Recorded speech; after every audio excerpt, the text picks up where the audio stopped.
Hi and welcome back to Apocrypha, the adventure card game in Cold Blood. So in the end of the last video we completed our first mission, our second mission actually, and now we are in the post-mission cleanup phase. I've, in between videos, cleaned up most of the cards, and I've just left out the things I need to do the in-between mission step. So when I bought the game, with it came this cool folder, and inside this folder are lots of card pocket sleeves. Is that what they're called? Where you can keep your characters. So I've taken out the ones I've already got for Frank and Dr. Z's here.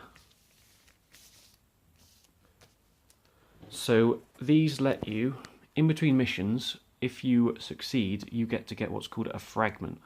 And these, in the context of the game, in the story, are memories that your character has, and they usually have some cool writing along with them. And there's lots of different people that have provided the different memory fragments.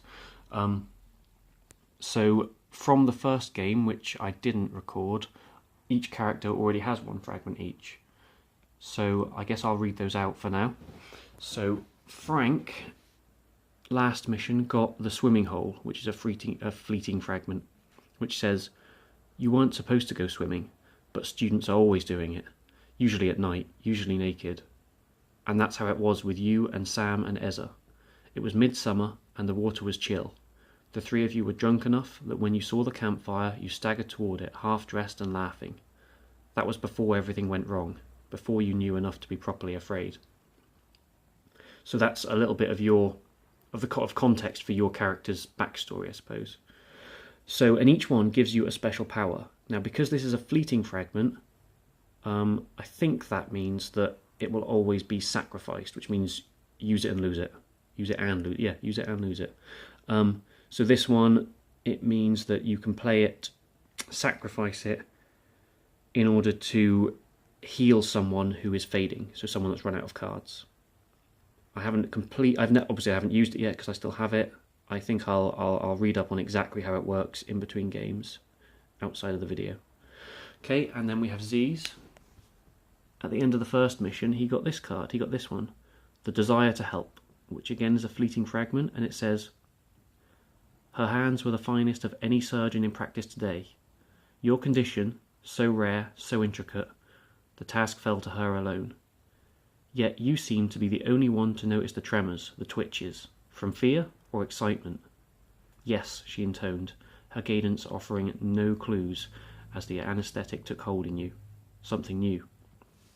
And this one's power is to, in the support phase, sacrifice it in order to heal your discard pile. So that's quite handy for Z's. He's good at healing. I'm trying to make him go that way, get a lot of different healing powers. So now we've done that, at the end of this mission, we take our mission card and we flip it over. And on the back will be a fleeting fragment. And along with that, in the box, there was a whole deck of fleeting fragments. And the rules say that we have to shuffle this up and draw one for each saint. So I have shuffled it, but just in order to make it clear this is random, I'll roll some dice. So I'll give it another couple of cuts first. And then, there we go. And then I'll roll these two dice. And that's how far down I'll go for the first card, then I'll roll them again for the second card. So the first card I'm going to count down, I'll do that one again, 10 cards. So the 10th card I'm going to use 1, 2, 3, 4, 5, 6, 7, 8, 9, 10, and then get rid of those. And the second card is going to be 12. That's annoying. 1, 2, 3, 4, 5, 6, 7, 8, 9, 10, 11, 12. So I've got my 3 fleeting fragments to choose from for this mission. So we got the original one, which was the actual mission itself. Oh, how do you say this word? The anagnorisis, I'm going to say, I don't know, I'm not going to say that word again. Or we have the cat door, or the garden party. Let's read them. So this one was by Bruce R. Cordell, the garden party. The Johnsons didn't used to have garden gnomes with such large red caps and toothy grins, or previously posed the creepy little things at night. Each morning you saw the gnomes arranged differently, whether perched on a branch, glaring through a window, or, like today, encircling the unmoving form of Miss Johnson lying in the yard. This one, we can sacrifice it in order for the active player to draw their hand size and then reset.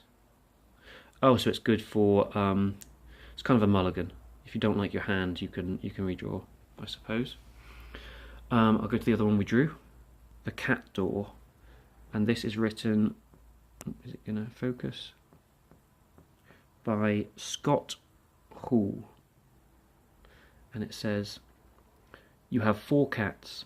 They go out the cat door together and you hear it swing. Thwap, thwap, thwap, thwap.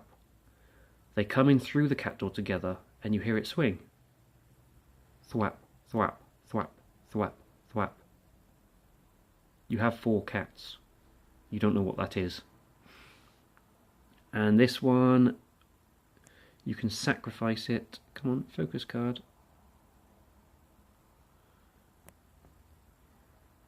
You can sacrifice it to examine one and then shuffle the nexus if you want to. That could be useful.